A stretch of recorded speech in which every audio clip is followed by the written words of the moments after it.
আমাদের জীবনে অনেকেরই অনেকগুলো দিন ভীষণ স্মরণীয় থাকে, কিন্তু গোটা ভারতবাসীর জন্য যে মাসটা, যে দিনটা ভীষণ গর্বের, সেটা হচ্ছে 15 অগস্ট। অগস্ট মাসটায় আমরা এমনি একটু ওভারওয়েলম থাকি।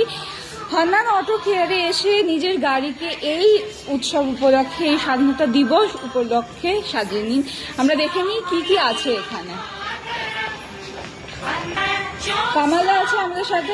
কামালদা, আমাদেরকে একটু দেখাও যে এখানে কি কি পেতে পারি, তার মধ্যে স্পেশাল কি আছে। স্পেশাল আমি তো বলবো আপনাদের কাছে ইন্ডিয়ান ফ্ল্যাগ। বাহ, এটা আগস্টের জন্য স্পেশাল। আমাদের কাছে অনেকগুলো ভ্যারাইটির জিনিস এসছে, অনেকগুলো কোয়ালিটির আসছে। আচ্ছা, তো এটা কিসের? এটা ব্রাশের আছে। আচ্ছা, আর আরো অনেক কিছু ভ্যারাইটিস আছে যেগুলো আমি আছে। দেখাতে পারছি না। ফাইবার আছে, তারপরে আপনার নর্মাল যেগুলো হয়, তো কিরকম? ভালো ভালো কোয়ালিটির রেটে আছে। আর কিরকম রেঞ্জ থেকে শুরু? এইগুলো আমাদের কাছে স্টার্টিং আসবে 250 টাকা থেকে আচ্ছা। আপ টু 1000 থেকে 1200 পর্যন্ত আমাদের রেঞ্জ আছে। আপনারা ব্রাঞ্চে আসুন, দেখুন। ব্রাঞ্চে এসে ভিজিট করুন প্লিজ। নিজেদের যেটা যেরকম পছন্দ নিজেদের গাড়িকে সাজান, নিজেকে সাজুন, স্বাধীনতা দিবস উদযাপন করুন।